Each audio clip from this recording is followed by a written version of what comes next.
সমুদ্রে আদরের সন্তান নিখোঁজের পর থেকে সৈকত পাড়ে বাবার অপেক্ষা।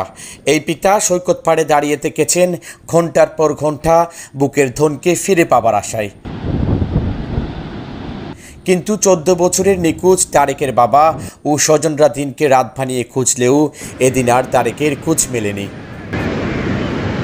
কলাতলি মোড় থেকে নাজরা টেক পর্যন্ত সমুদ্র সৈকতের কিনারে সারা রাত গেল খোঁজাখুঁজি করতে করতে। বাট কালকে হইতে ফুয়া আসছিল তুই আইন নদীকে এই ফুয়া হালত তুই বলে হইয়ে এই খালি স্যার একটা বাজে হইতে নাজরা টেক লই দিয়ে একটা হাত হইল চলাফেরা করছি।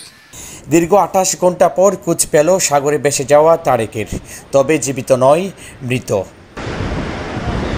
কুতুবদিয়াপাড়া পয়েন্টে সন্তানের মরদেহ সাগরে ভাসতে দেখে বাকহীন সবাই, কান্নায় ভারী হয়ে ওঠে আকাশ।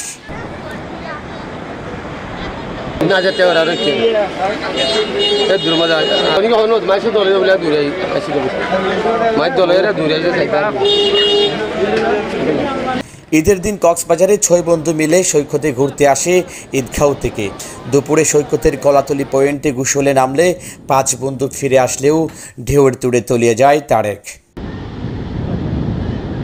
অপর বন্ধুরা ঈদগাঁও শাহফকির পাড়া তারেকের বাবাকে ফোনে জানালে মুহূর্তে ঈদের আনন্দ ম্লান হয়ে যায় পরিবারের।